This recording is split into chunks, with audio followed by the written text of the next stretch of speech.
And we're live. Awesome. Welcome everybody to Mastering the Drop, a Real View of Recovery. For those of you who don't know me, I am Master Coach Tricia Parido with Turning Leafs Recovery, Life and Wellness Coaching.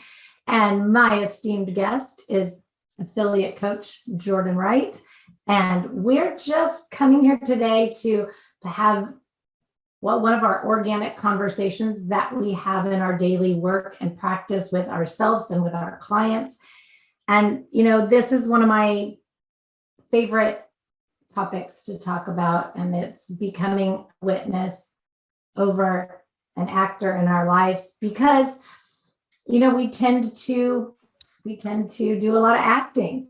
And when it comes to this time of year, we are faced with a lot of difficult things, a lot of difficult situations. For a lot of people, and in fact, I've had conversations with people today and this week about, reminiscing, right? That remembrance of people that are no longer with us, of years that we missed because of our addiction, or, whatever it is, we tend to find ourselves at this time of the year to do a lot of ruminating, wallowing, languishing, and, revisiting, if you will. And it puts us in a different headspace. It puts us more in a headspace of reactivity, whether that be from sadness, irritation, frustration, stress, overwhelm, whatever it is. We tend to do a lot of reacting. And so I thought, what a better day than to talk about not just becoming a witness rather than an actor in our lives, but also some of those tips and tactics for creating the spaciousness that we need for moving through these difficult times. And I've listed some of them out there in the description for today. And I will also be going over them in this week's weekly tips and tactics. But, when we find ourselves in this place, any of those that I mentioned before, the first thing we want to do is create room to breathe,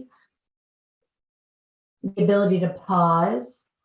We need to be transparent with ourselves and with others, and really talk to ourselves about what is it I need right here, right now, in this moment, going forward. How do I want to experience myself living? How do I want to see myself in this situation? How do I want to be received by others? And in a very transparent nature. And then we want to, make sure we're not in that stance of a judger. Am I pointing fingers? Am I, in some old mindset?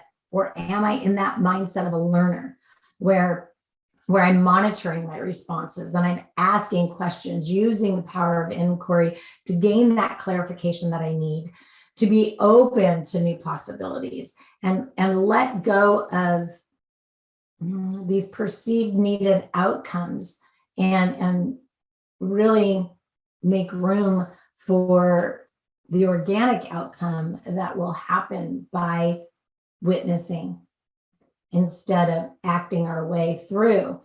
And so, it can be difficult. And we can, I don't know, Jordan, I don't know about you, but I know in these big family gatherings, you can almost be in that stance of an actor because there's so many conversations and so many big personalities in the room, and we all are vying for our time to be heard or to be seen or whatever. And we want to talk about our accomplishments, or we want to be acknowledged, or whatever it is, instead of really witnessing what's going on inside of us, how we're portraying ourselves, but also what's going on with everybody else. What's really happening. Anyway, observation, right? Observing is really a good way to become a witness. What about you? Yeah, I think that amazing examples and really kind of give some perspective and relativeness into like what like other people might be going through, right? Because there's so many different ways to look at acting versus witnessing. And like the first thought that immediately pops in my head is dissociating. And so you talk about like family gatherings, holidays, meeting, you know, meeting up with people that you haven't seen in a long time. And as we get older, you know, it's always like, so how's life? Like, what are you doing now? Like, what's going on? How are the kids? And it's like we have this inherent need or feel to prove that we are like kicking butt in all aspects of our life, right? Especially when we're catching up with somebody that we haven't seen in a long time. And so like we're putting like this mask on, AKA like acting, right? And it's just like a huge highlight reel that we do not only in social media, but also in person. And so like we're consistently trying to like up all of the good that may be happening, and we might over exaggerate, or we might like literally only specifically talk about all the positives and the pros that are going on in our life, but not realistically getting into like the real in-depth, substantive how we're doing and what's new and what's going on. And I think in doing that, you know, when it's kind of like this tit for tat, especially with family members, we aren't giving ourselves room to really sit back and listen to like what it is our family members are even saying to us, and what their responses are, and how we can, you know, give back in any way to like whatever they're giving us, you know. So if for them it is like a highlight reel and they're only giving us the positives, it kind of like, as a witness, I would want to sit back and listen and be like, okay, well, how are you really feeling? You know, instead of trying to match that with, you know, whatever they're giving me. And that's reactivity, right? So yeah, I think holidays are a perfect example, because you hear this with so many different groups and cultures and ethnicities, where it's like everybody gets together and it almost always turns into like a screaming match or like a competition, or you know, like it just, things get out of hand because like no one's really stopping to like listen to each other or like really get down to like the meat and bones of how like life is going. And I think if more people did, then they would see like, okay, like we can take the masks off, right? We can be real. Let's be genuine. I don't know how many, I'm sure Jordan, you noticed me. I'm always, if I hear something that's important to me, like I'm writing things down, and I have, you know, some really key points of what I was witnessing you say that is actually relatable in so many ways. So, you know, one of the things I know to be true, especially for people in a recovery journey, again, from whatever you're recovering from, if you're in a recovery journey, there is a reason. So we show up to these things, these events in our lives, or these distressing times, you know, whatever they are, and we show up ready to be in that stance of a judger, assuming that we're being judged based on our past. So because we arrive that way, that's what it feels like. That's how we experience it. And so we're uneasy, and standoffish, guarded, closed, whatever it is, right? Like, I know they don't like me. I know they're judging me, or whatever that internal dialogue is, or, oh, how embarrassing, you know, et cetera. Instead of going to that space that is, well, for our clients, they'll know what I'm talking about, at least, of you know, saying it's okay to be open, honest, genuine, transparent with my core non-physical feeling. Like right here, right now, like if I'm being honest with you, I'm feeling a little anxious. And the reason that I'm feeling a little anxious because the last time I saw you, I was using. And guess what? I'm in a recovery process right now. You know, like, and it can be anything. Like it could be, you know, I'm really embarrassed because the last time I saw you, like I was in an overeating pattern, and I know that I was just stuffing my face in front of people. Whatever it is, like, again, whatever your recovery journey is, like if we can show up and be genuine, honest, and transparent with ourselves and with the others, and say, like, this is really how I am in this moment. Like all of my days that led up to today, like those are my pasts. Like if you want to talk about how I am, let's talk about how I am in this very moment. and then, be able to move into a different space where we don't downplay our recovery process and our recovery journey. We get to share the parts that were harder, the struggles, and we get to share the wins, and we get to acknowledge our accomplishments in that process. But what we're doing is leading by the example of being able to say, let's all use our power of inquiry and ask, well, how did you? Like if we're sharing openly, people are going to ask, like, what did you learn? How did you learn how to move past that? What are you doing these days when you're feeling anxious? And then you get to say, this is what I've learned to do. These are the practical skill sets and tactics that I've learned. These are the life skills that I'm using. And people are going to see that they're very useful and applicable in everyday life in all situations. And it's what we learn, in our practice. But it's also going to give you that time to be a witness in their life.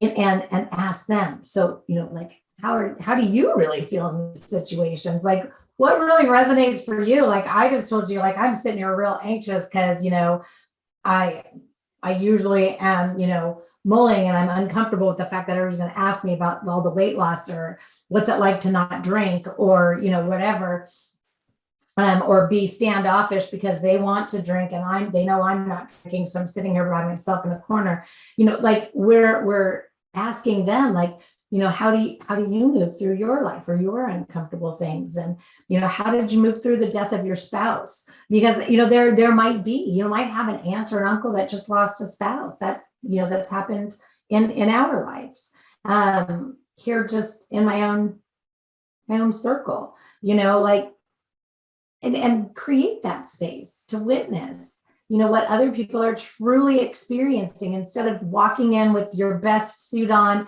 your hair done, and, like putting on a show. Right? Yeah. And I'm going to laugh and I'm going to make a joke out of myself, because as I said that about putting on, the right suit, etc., I had an extremely early day today. I was at an event that was on the East Coast. I am half in loungewear and half in business wear because it was appropriate. But, so, and showing up in a sweat outfit wouldn't have been appropriate. So, well, I'm half and half. And that's what I'm talking about, being upfront, genuine, and honest. I could have, not said, hey, I'm half in loungewear, but who cares? Like, this is what I needed to do to show up for my life today. This is how it worked. And it's okay. It's okay. Yeah. And I think that that's awesome. And it's for me, like, it relieves so much stress and anxiety, because obviously, like, from the outside looking in, it's like, for you as example, like, somebody could see you and it's like, oh, she looks so put together. She has her life all completely worked out. What am I doing with my life? You start to question yourself. You start going down this rabbit hole. But, like, when people can be more open and transparent about, like, actually, this is what's going on in my life, and this is not what it seems, and I'm totally fine. For 2 days. Exactly. 2 days. You just got side a effects shot from my booster shot. Yeah, like, no, Yeah. like, I'm showing up for everybody today because I said I would.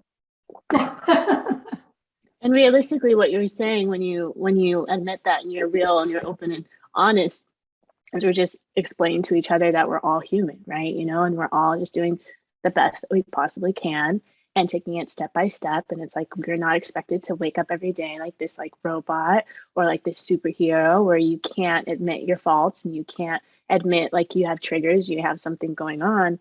And, like, even you talking about your triggers, I think when we are putting this mask on, right, and when we're acting and we're trying our hardest to, like, play this role that we're presenting to people where we are all put together and there's nothing wrong, we're so consumed with acting that role, and we're putting all of our energy and all of our mental, physical, soulful energy into that we have there's no room for us to really sit back and witness, so there's no room for us to listen to other people. There's no room for us to empathize with other people. There's no room for understanding, because we're so consumed with playing this role, right?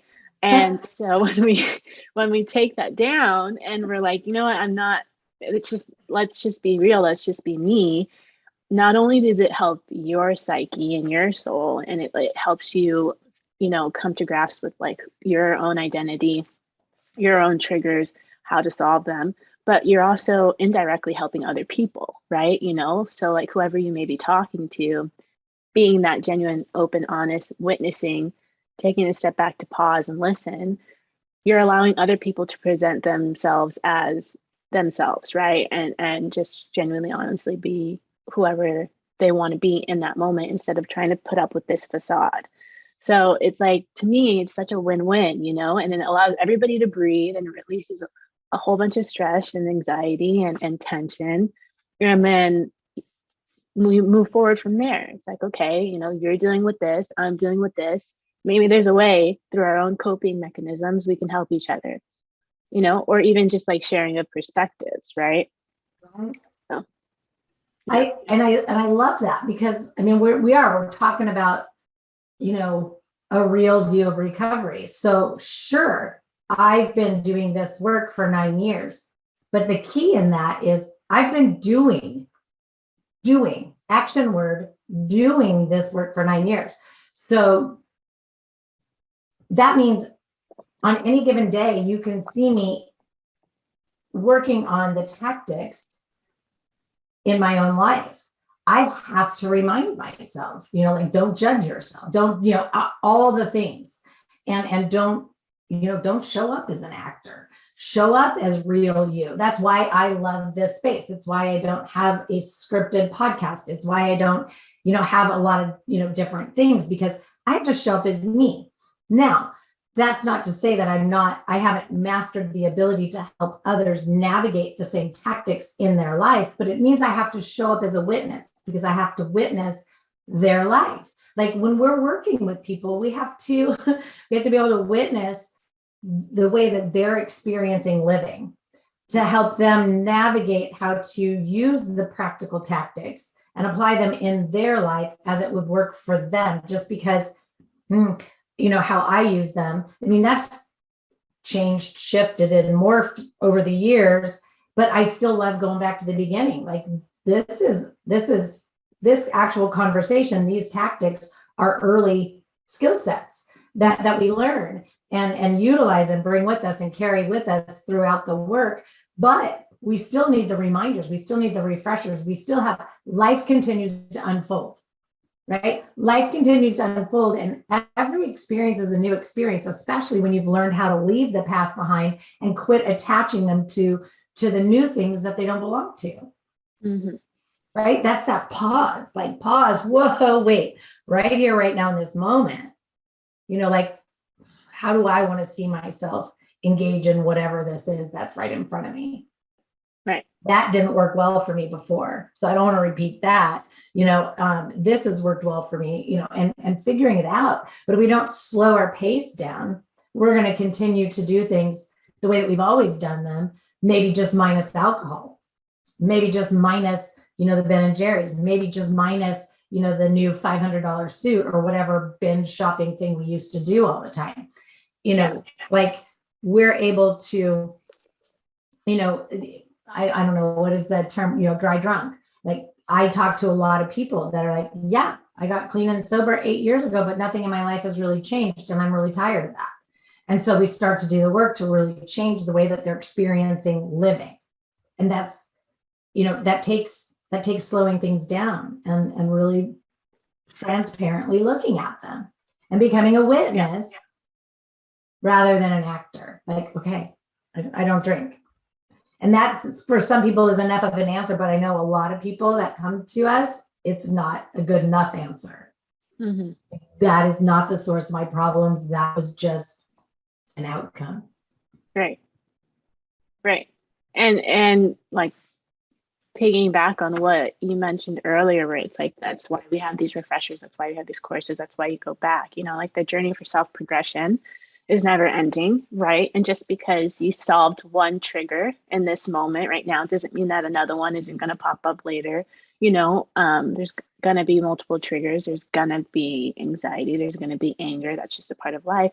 But like, what's beautiful is like when we can sit back, witness, take a step, we can realize, like I've gone through something similar like this, these were the tools that helped me then. Let me use these tools and see how they're going to help me now. It's like reading a book, right? Like you read a book in 5th grade, you're going to interpret it a whole entire different way than when you grow up and you are now reading it at 25, because the problems that you had at 5th grade are obviously not the same issues that you may have as an adult. And even though the foundation may stay the same and there's a lot of like parallels, like there's still in the details, like you're going to interpret it different ways and utilize it in different ways. Like same with these skill sets, same with these resources, just because you went through the course one time and you're no longer working, you're dealing with the same triggers or baggage or loopholes that you were dealing with then, does not mean that you don't have any new ones now that could still use the same exact skill sets, right?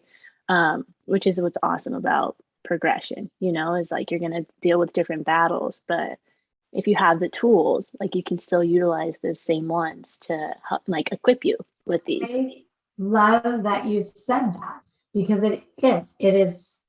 it's so important that if, and okay, so some of you won't get this, but if we're utilizing our metaphoric shelving system appropriately, right, that means we're keeping these learned experiences that through our night hygiene and our, core non-physical check-ins and, the witnessing and the evaluation and the paying attention to, our accomplishments. Anyway, all of those, the lessons that we learn that will serve us going forward, right? Like I don't need to carry everything about the situation with me. That's lugging a bunch of stuff around. But what I do need to know is what worked well and why. Yeah. And then I can look at it and go, how can I use this in this area? Right? Yeah. What didn't work as well as I'd hoped? Mm-hmm. And how can I capitalize on some of the things that worked well and change, shift, morph, grow, change, add, whatever, add, edit, delete. Mm-hmm. Right? Like all of those little things that we say, how can I tweak this to serve me in this time? And what other things could I maybe bring in and look at how I can move through them. But if we're not doing those things, if we're not taking the time to look at how we're actually operating and noticing what serves us and what doesn't serve us and giving it the space that it needs and deserves, it's not ever going to become conditioned. However, if we do those things and something new comes up, we're going to be able to kind of like go through it like a little Rolodex, right? And be able to pull it out and go, okay, this is a new situation. However, I remember that, whatever we remember, like it was very effective. And so I'm going to do that and I'm going to do this. And so we refresh ourselves. And so it becomes a lifestyle. It becomes a lifestyle to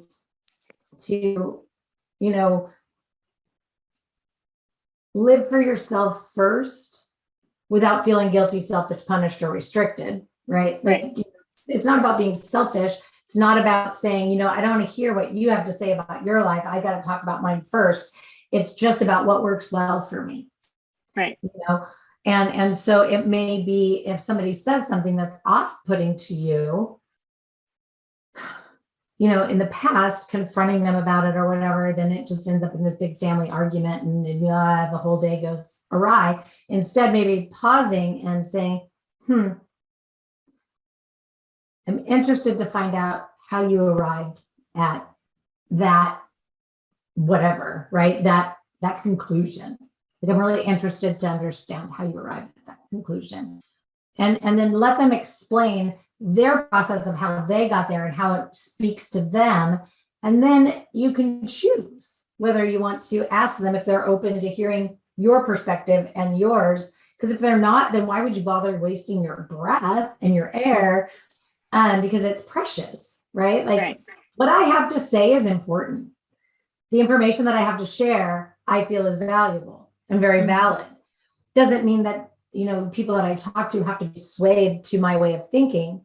However, if we're going to have a productive, proactive, purposeful relationship, or exchange, even if it's not truly a relationship, it has to be give and take. But sometimes we want to ask first, like use that power of inquiry in all different ways. Like, that's extremely interesting. Thank you so much for sharing. Do you want to hear how I think, feel, and believe about this topic? And if they say, yeah, then great, then you move on. And if they say, no, you're not going to change my mind. Well, I don't really want to change your mind. I just thought I'd give you a different perspective. No, I'm good. Okay, cool. Yeah. Like we're good to agree to disagree. I mean, and politics and religion are always a good one to use as that, nobody goes walking around out in public, or I shouldn't say nobody, most people don't go around talking to strangers or, even family members and start talking about those things because it can be a sticky subject. Yeah. So. Yeah, absolutely. And I think that even so, ideally everybody wants to be able to respond in that manner, and it's totally achievable for everybody, right? Especially when you have tools like turning leaves to help you and support you along the way. But before you can even get into that mind space of how do I want to respond and how do I want to be seen in this situation, you have to be able to stop and witness, right?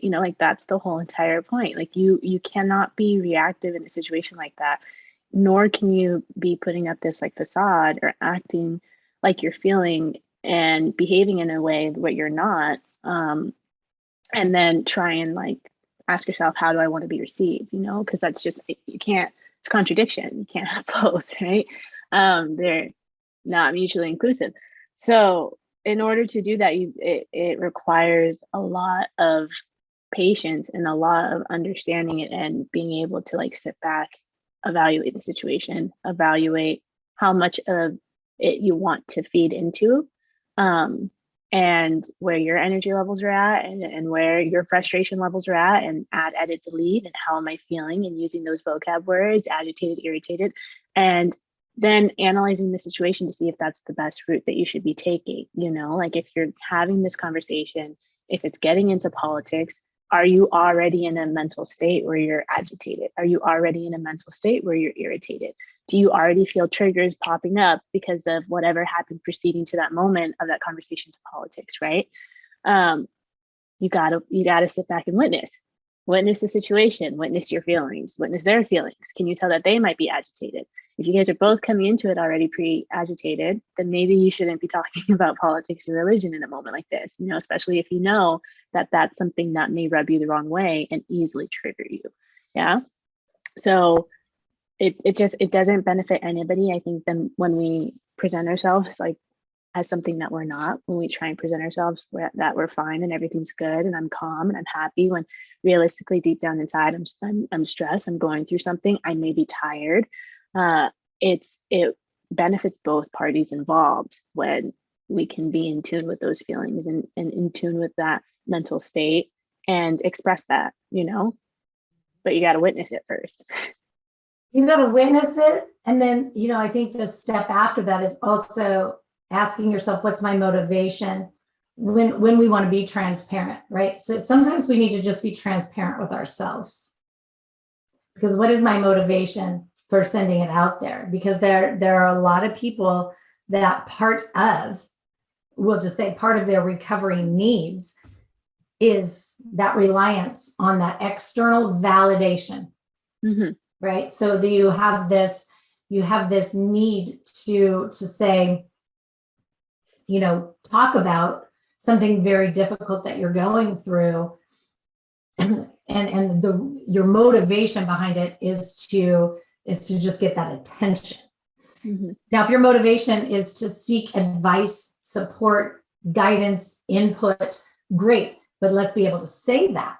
If it's merely for attention, then you need to be giving that attention to yourself first. We need to be able to effectively self-soothe. We need to say, why do I feel so bad about this? And is this something I need somebody, we can't rely on somebody else to turn that around for us. So a pat on the back from somebody else is premature if we can't pat ourselves on the back first. Right. And so, we have to witness our motivation. What is my motive here? What am I hoping to accomplish? What is the outcome? Again, remember, letting go of those outcomes and being able to say, what is it that I'm, truly after, by doing this? Right. And is it completely self-serving, or, what is it? And sometimes things have to be self-serving. Sometimes we have to just ask for help. And sometimes it might look like, I am feeling really down, low, hurt, whatever about this. And I don't know how to move through it. I've been trying. I've done the internal dialogue questions. I've sought, asked myself all the core non-physical questions. I've done, the night hygiene process.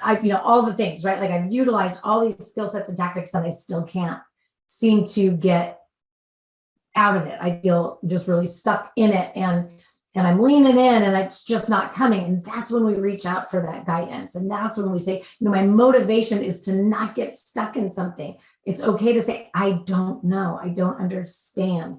I'm scared. I'm whatever, and ask for that help.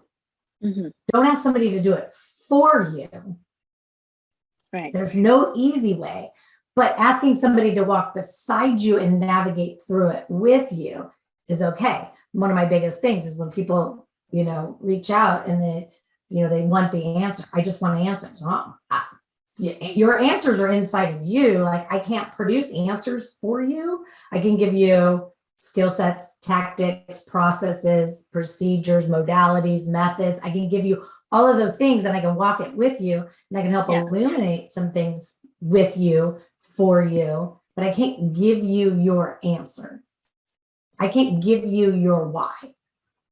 Right. Right. Yeah. And I think that's beautiful. And it brings up so many different topics that we can run with, right? Because, like, a lot of people, like, for example, will try to go for self-help books, or try to look at self-help blogs, or a self-help influencer. And it's like, well, this is the answer that I'm seeking, and they're going to tell me exactly how I need to live my life. And if I live my life that way, then then, that'll be fruitful for me. And that's all I need to do. And it's like, realistically, that's not how human behavior works, right? And that's not human personalities. And it would be nice if there was just like a one answer, like love that fits for everybody. Like, it's just not realistic. So all the time, I'd be the richest person on the planet if I had the answer. Like, if I could just take one outside of my office and it was the answer to end all types of addiction. Like, if I had the answer, like, there'd be a line wrapped around the world. Like, that'd be great. Amazing. But it's not what works for one person is not going to work with you in your recovery journey, and the fact that you also mentioned asking for help too is awesome, because I think that, like, for me personally, both of my cultures, being Hispanic and African American, like, it's like looked down upon to reach out for help or ask for assistance, right? It's like, that's not something that is like looked like, that's not just something that you normally do, like, it's a pride thing, it's an ego thing, we don't ask for help, like, we gotta, just work through it, figure it out on our own. But we're all fallible. Like, as humans, we're all fallible, and we need somebody to put us in check sometimes, right? We need somebody to give us a fresh perspective.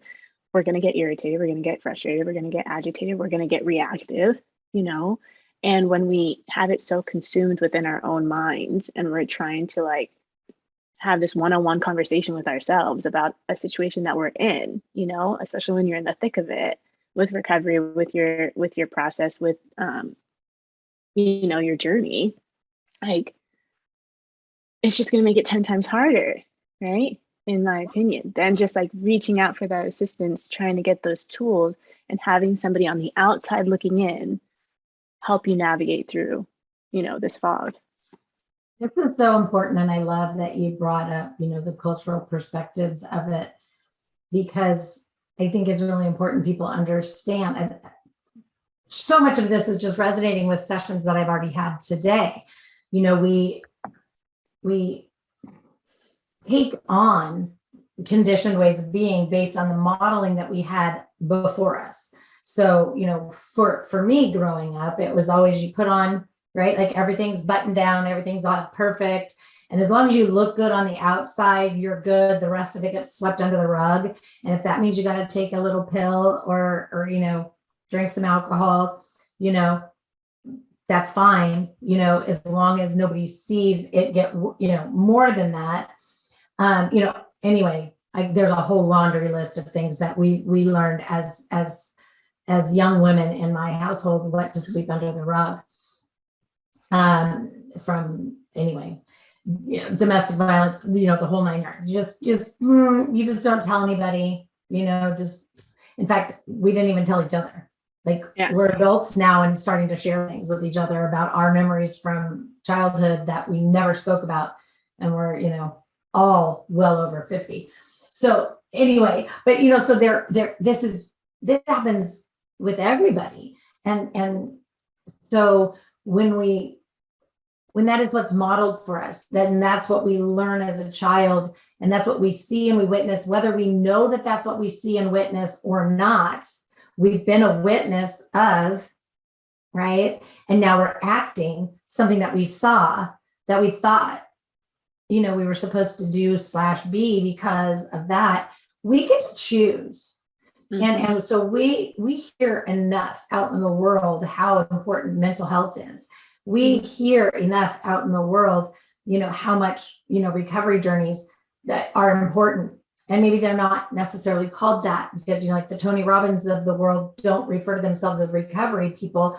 However, in one way, shape, or form or another, he is, because it's, let me help you recover, like old dialogue, so that you can believe in yourself to be a successful person, whatever, right? Whatever the self-help is. The thing is, and why this, why I refuse to allow Turning Leaves to become a self-help journey is because the skill sets and tactics, the way that I have them, worked for me. Again, you need a guide. You've got to hear where they came from.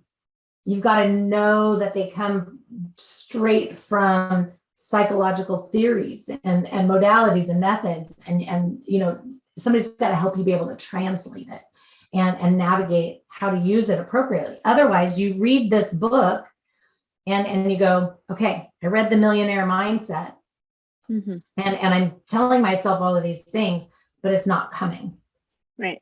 Because they're not actually looking at your life. They're not looking at your lifestyle. They're not looking at all of your processes and practices and, all the technicalities are not being looked at for you specifically. Right. And I think that's, the really important thing. So it doesn't matter, culturally, systemically, socioeconomically, none of it matters how you got where you are. It's about, what it is you don't want to have to carry any longer. What is it I don't want to think, feel, and believe any longer? How is it I want to see myself? And where is it I want to go? And why do I want to get there? And I don't even know how to navigate that. Yada, yada, and we just put a ton of pressure on ourselves to perform without the tools, because the people before us didn't know that they needed the tools. They didn't give them to us. And the people before that didn't know that they needed the tools. They didn't get it. Yeah.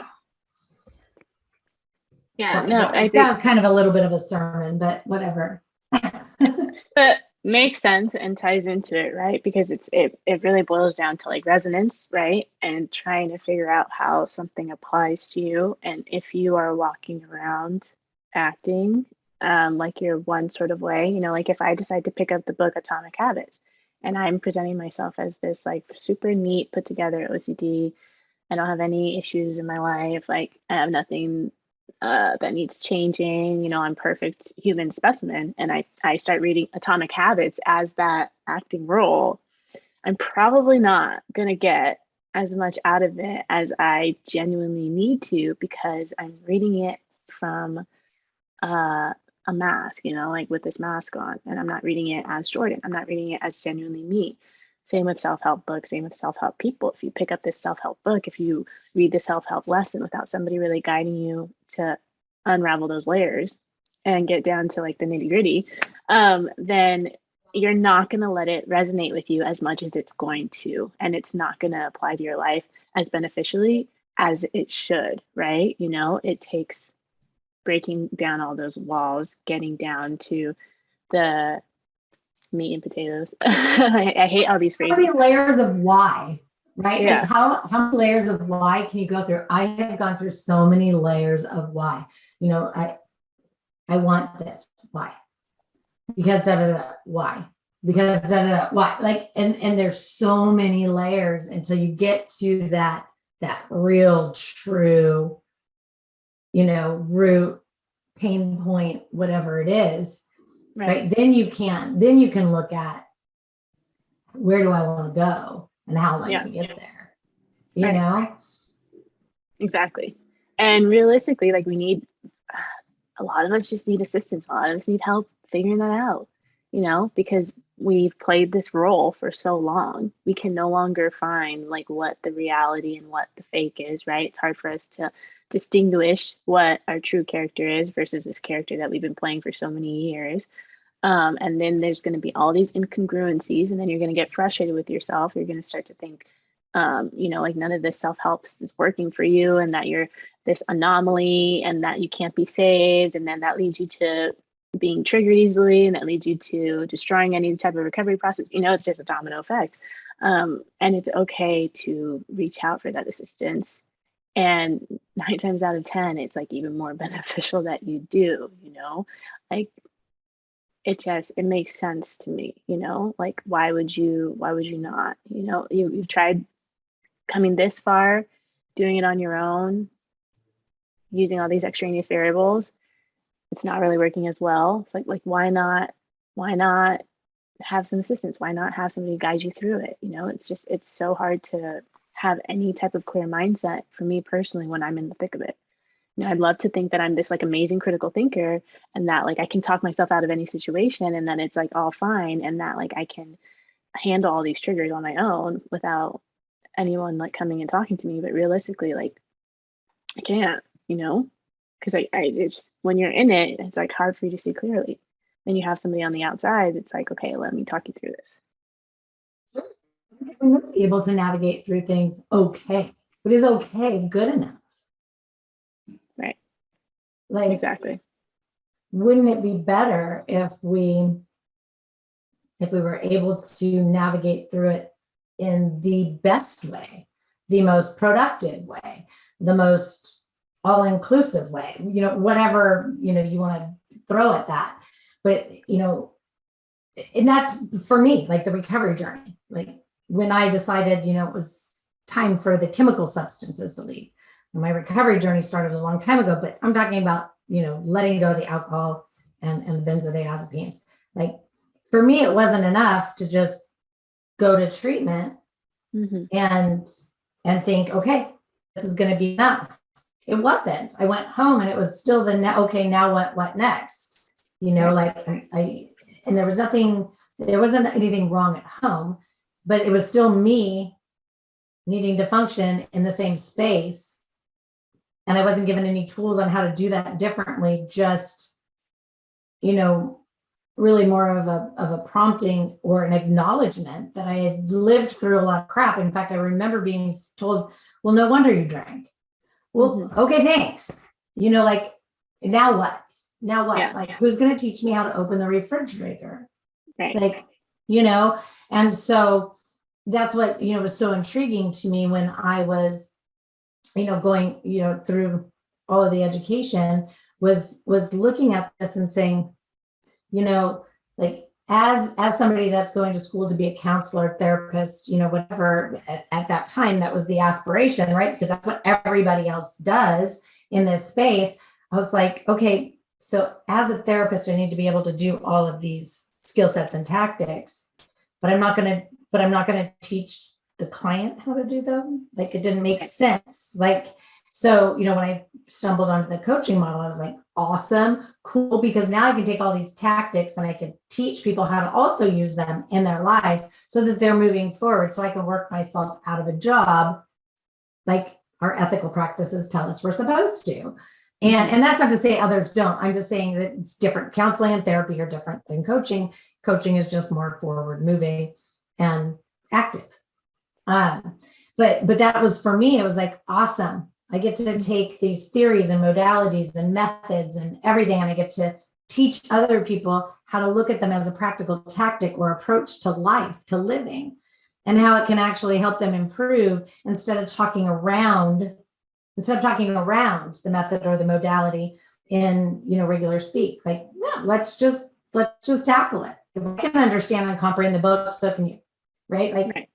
Let's look at this. Let's look at how we can use this in our regular life, just like the locus of control theory. Like when I talk about people relying on things outside of themselves, I'm talking about a theory created by Julian Rotter. And it's really just teaching you what it is and how to identify it in your life and how to turn it around. And anyway, it's just so awesome, the amount of avenues that we have to become a witness versus an actor and trying to pretend like we got it all together, or pretend like, if whatever is enough, because 30 days isn't going to undo 30 years of conditioned ways of being. If if we throw in, again, my own experiences, because it's best for me to use those, but 30 years of relying on alcohol as a stress management technique was not going to be undone in 30 days. It just wasn't. Post-acute withdrawal lasts for 2 years, and I had to learn how to sit in and move through that. And that, it wasn't enough for me to just have weekly one-on-one therapy sessions, and it didn't serve me to go to AA and listen to other people's stories as a sole thing. Like, I had to learn about it. So that's what I did. I was learning about it. And so I just think it is so beneficial that we become active participants in our lives. And to do that, we have to become a witness, and we have to be willing to observe, and we have to be willing to look at, oh, I didn't handle that the way I would have really liked. Yeah. And things still go bad, even though I don't drink, or, whatever it is. Yeah. So, yeah. Exactly. Being transparent with ourselves. And our growth and our journey. Yeah. Yeah. Well, as usual, we could probably talk for a whole nother hour. The topic was amazing. It was wonderful having you here. I love getting your perspectives and your viewpoints. I love that you're open and willing to come on and share and talk with everybody. So please make sure you, in the comments, drop below how everybody can reach you and get a hold of you, so they can ask you more questions, get guidance, direction, whatever. We do have a lot of really cool things coming up this month. So there's a lot of new things on the site, new things that you can, just directly engage in or have access to. And, holiday gifts that will be coming up later in the month. And yay! So make sure you guys keep tuning in every week. Please reach out to Jordan. I'm always available. Y'all know how to find me.